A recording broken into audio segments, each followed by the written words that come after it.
नमस्कार दोस्तों। आज हम बात करेंगे पर्माकल्चर फार्मिंग कैसे अलग है कन्वेंशनल फार्मिंग से। पाम ऑयल किन किन एरिया में ज़्यादा कल्टीवेट किया जाता है और उसके क्या यूज़ हैं। लिस्ट वाटर एफिशिएंट क्रॉप कौन सी हैं।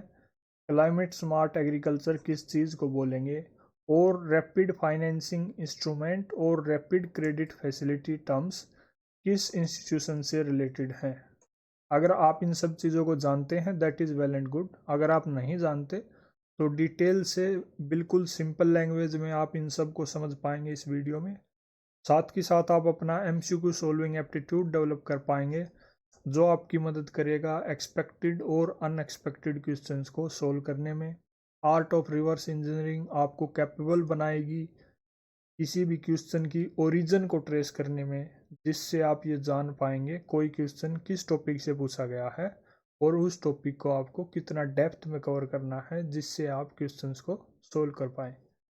देन कीवर्ड्स की बेसिक नॉलेज आपकी मदद करेगी यूपीएससी जो क्वेश्चंस यानी पीवाईक्यू से डायरेक्टली और इनडायरेक्टली क्वेश्चंस फ्रेम करता है उनको सोल्व करने में, और साथ के साथ आप अपने सभी कंसेप्ट्स को क्लियर और रिवाइज कर पाएंगे।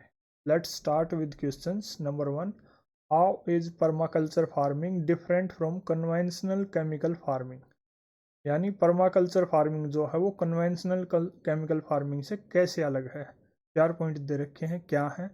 Number 1, permaculture farming discourages monocultural practices, but in conventional chemical farming monocultural practices are predominant.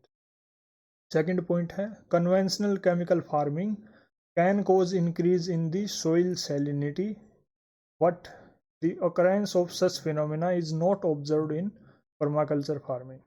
Conventional chemical farming is easily possible in semi-arid areas, but permaculture farming is not so easily possible in such regions.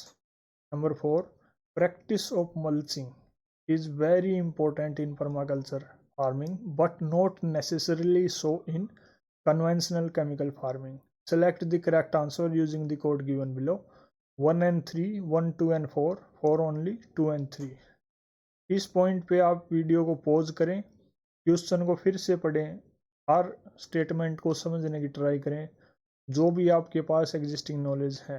कहीं अगर ज़्यादा दिक्कत लगे तो उसका Hindi translation पढ़ के समझने की कोशिश करें कि इन स्टेटमेंट्स का मतलब क्या है, इनके बारे में जानें। Then move ahead towards answer and analysis part.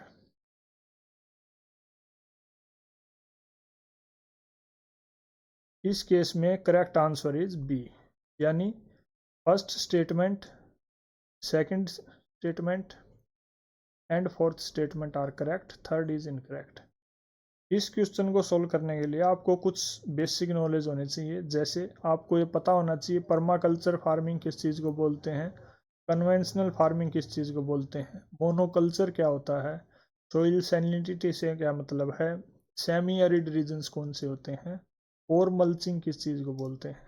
अगर आप ये बेसिक सी टर्म्स का मीनिंग भी जानते हैं तो भी आप काफ़ी हद तक इस चीज़ को सोल्व कर पाएंगे। डिटेल से इनके कंपैरिजन के बारे में बात करते हैं, परमाकल्चर फार्मिंग और conventional chemical farming. Permaculture farming अगर सिंपल शब्दों में जाने तो ऐसी एग्रीकल्चरल प्रैक्टिसेस हैं या फिर जो एग्रीकल्चरल सिस्टम है उसको ऐसे डिज़ाइन करना, यानी खेती को इस तरह से करना जिससे फूड भी पैदा होता रहे, प्रोडक्टिविटी भी बढ़ती रहे और एनवायरनमेंट को भी कोई नुकसान ना हो, नेचर के साथ भी एक दोस्ती बनी रहे और खेती पैदावार खाने के लिए भी होती रहे। तो ये मेन एसेंस है परमाकल्चर फार्मिंग का। लेकिन कन्वेंशनल फार्मिंग जो है उसका सोल ऑब्जेक्टिव सिर्फ और सिर्फ पैदावार और प्रॉफिट को बढ़ावा देना है, उसको एनवायरनमेंट से कोई लेना देना नहीं है। परमाकल्चर फार्मिंग पॉलीकल्चर को प्रमोट करती है। पॉलीकल्चर से मतलब ये है अलग अलग वैरायटी की फसलें उगाना, लेकिन कन्वेंशनल केमिकल फार्मिंग में मोनोकल्चर को प्रमोट किया जाता है, यानी एक खेत में बार बार एक ही टाइप की क्रॉप हर साल वही फसल पैदा करना। देन पेस्ट और वीड कंट्रोल के लिए परमाकल्चर फार्मिंग में नेचुरल मेथड्स का यूज़ किया जाता है, जैसे भाई ऑर्गेनिक मैन्योर, क्रॉप्स का रोटेशन करना, मल्चिंग वगैरह। लेकिन केमिकल फार्मिंग के केस में सिंथेटिक पेस्टिसाइड और हर्बिसाइड वगैरह का यूज़ किया जाता है, जो मिट्टी के लिए, फसल के लिए, एनवायरनमेंट के लिए, हर चीज़ के लिए नुकसानदायक होते हैं। आफ्टर दैट जो मिट्टी पे परमाकल्चर फार्मिंग में है, हेल्दी सॉइल प्रैक्टिसेस पे फोकस किया जाता है, ताकि मिट्टी की जो स्वास्थ्य है, उसके न्यूट्रिएंट हैं वो बने रहें और खेती भी होती रहे। सॉइल सैलिनिटी को रिड्यूस किया जाता है नेचुरल टेक्निक्स के ज़रिए। लेकिन कन्वेंशनल केमिकल फार्मिंग में ऐसी प्रैक्टिसेस यूज की जाती हैं, जैसे हैवी टिलेज, केमिकल फर्टिलाइज़र्स। ये सभी मिट्टी को ख़राब भी करते हैं और उसकी सैलिनिटी को भी बढ़ावा देते हैं। वाटर मैनेजमेंट के रिगार्डिंग परमाकल्चर फार्मिंग में वाटर कंजर्वेशन टेक्निक्स यूज की जाती है, जैसे कि रेन वाटर हार्वेस्टिंग। लेकिन कन्वेंशनल फार्मिंग में इरिगेशन फैसिलिटी पे ज़्यादा फोकस दिया जाता है। Then in terms of regions और एरियाज़, जो परमाकल्चर फार्मिंग है ये अलग अलग टाइप्स के रीजन्स में, जैसे एरिड और सेमी एरिड एरियाज़ में एडेप्टेबल है, वहाँ पे की जा सकती है। लेकिन जो कन्वेंशनल केमिकल फार्मिंग है वो हर जगह नहीं की जा सकती। उसके लिए ख़ास तरह से पानी के रिसोर्सेज और क्लाइमेटिक कंडीशंस होने चाहिए, क्योंकि उसमें इरिगेशन की ज़रूरत पड़ती है। That is why it is limited to such areas. That is all about these two things. Moving to our next question. With reference to palm oil, consider the following statements. Number one, the palm oil tree is native to Southeast Asia. Number two, palm oil is a raw material for some industries producing lipstick and perfumes. The palm oil can be used to produce biodiesel. Which of the statements given above are correct? 1 and 2 only, 2 and 3 only, 1 and 3 only, 1, 2 and 3.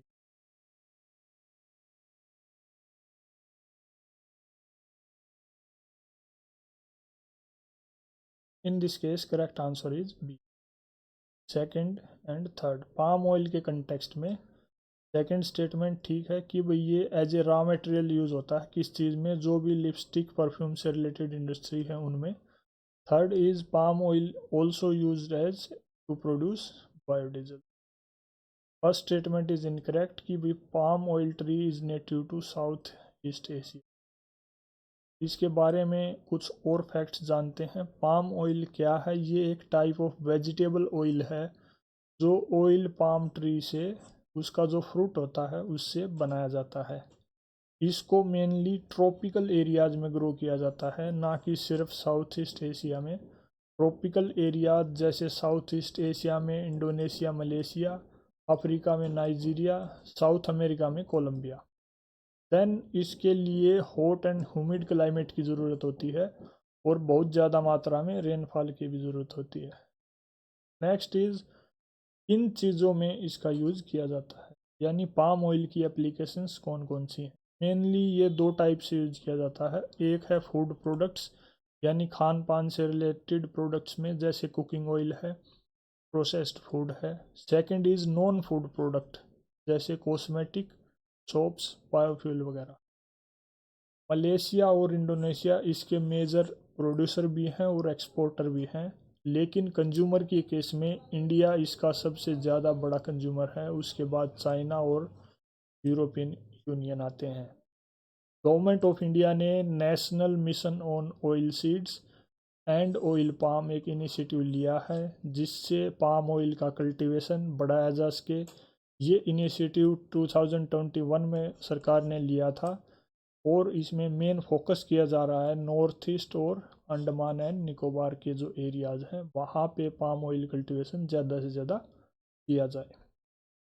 Next is, among the following which one is the least water efficient crop, यानी least water efficient, पानी की सबसे कम बचत करने वाली फसल कौन सी है? Sugar cane, sunflower, pearl millet, red gram.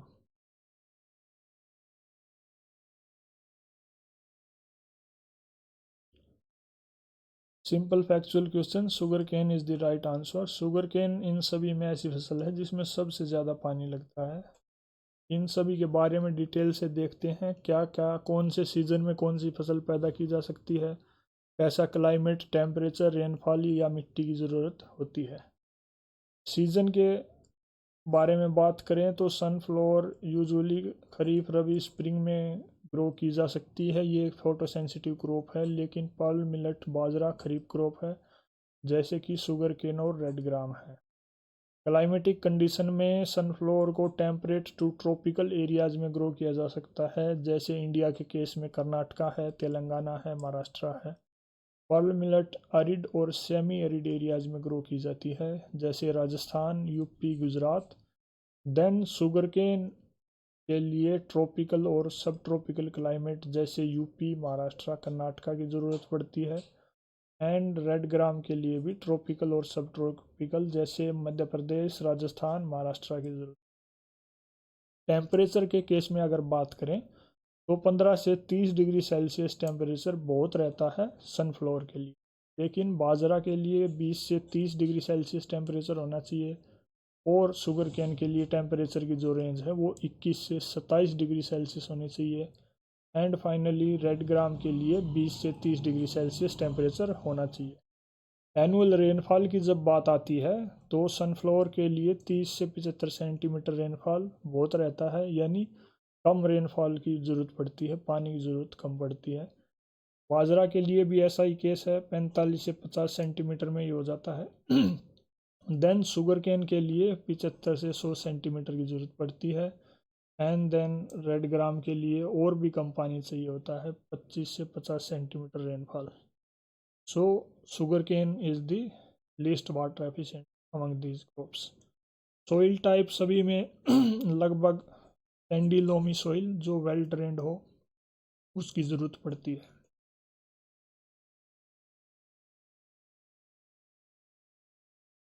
After that global rankings आ जाती है, टॉप प्रोड्यूसर, टॉप एक्सपोर्टर और टॉप कंज्यूमर कौन है। सनफ्लावर के लिए top producer Ukraine, top exporter भी यूक्रेन, लेकिन टॉप कंज्यूमर इंडिया है। पर्ल मिलेट के लिए इंडिया ही टॉप प्रोड्यूसर, एक्सपोर्टर और कंज्यूमर है। शुगर केन के केस में ब्राज़ील सबसे बड़ा प्रोड्यूसर और एक्सपोर्टर है, लेकिन कंज्यूमर इंडिया है। और रेड ग्राम के केस में तीनों ही कैटेगरी में इंडिया टॉप नंबर पे है।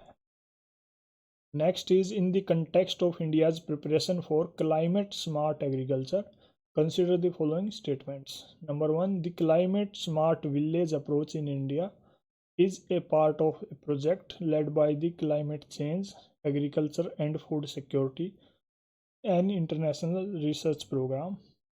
Number 2, the project of CCAFS is carried out under consultative group on international agricultural research headquartered in France. Number 3, the International Crops Research Institute for the Semi-Arid Tropics in India is one of the research center of CGIAR, यानी जो ये second number में organisation दे रखी है, consultative group on international agricultural research, इसकी ही एक centre है, branch. Which of the statement given above is or are correct? 1 and 2 only, 2 and 3 only, 1 and 3 only, 1, 2 and 3.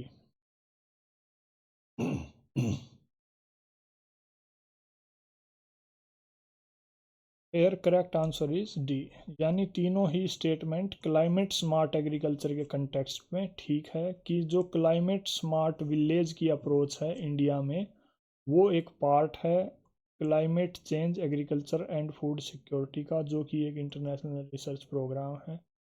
Then ये project consultative group on international agricultural research के under में है। And international crops research institute और semi arid tropics, इसी की एक branch India. Climate smart agriculture क्या है? एक ऐसा एग्रीकल्चर सिस्टम या फिर सस्टेनेबल एग्रीकल्चर जो खासकर 3 चीज़ों पे फोकस करता है। कौन सी 3 चीज़ें? नंबर 1 कि भाई एग्रीकल्चरल प्रोडक्टिविटी और एग्रीकल्चरल इनकम को बढ़ावा दिया जाए, अच्छी एग्रीकल्चरल प्रैक्टिसेस अडोप्ट करके। देन एग्रीकल्चर को क्लाइमेट चेंज से रेजिलिएंट बनाया जाए ताकि वो क्लाइमेट में हो रहे बदलावों को झेल सके और उसकी जो ग्रीन हाउस गैस एमिट करने की क्षमता है वो कम की जाए, यानी ग्रीन हाउस गैसेज का एमिशंस एग्रीकल्चर के ज़रिए जो होता है उसको कम किया जाए। उसके लिए अलग अलग प्रैक्टिसेस जैसे soil water management, agro forestry, crop diversification आदि ये सब अडॉप्ट करके। Then climate change agriculture and food security के केस में ये एक रिसर्च प्रोग्राम है जिसमें सभी स्टेक होल्डर्स जो भी इसमें पार्टीज इन्वॉल्व हैं उनका मेन फोकस ये है कि भाई एग्रीकल्चर और फूड सिक्योरिटी में क्लाइमेट चेंज से रिलेटेड जो भी जुड़े हुए चैलेंजेस हैं उनको सोल्व किया जाए, टैकल किया जाए। ये एक इनिशिएटिव है consultative group on international agricultural research का। इसके टोटल 15 सेंटर्स हैं around the world.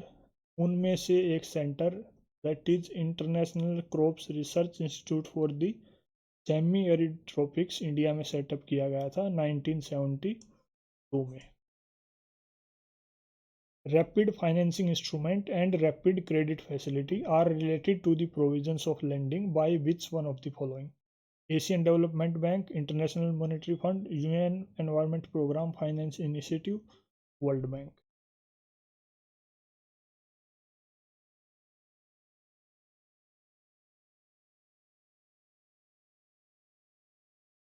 In this case, correct answer is B.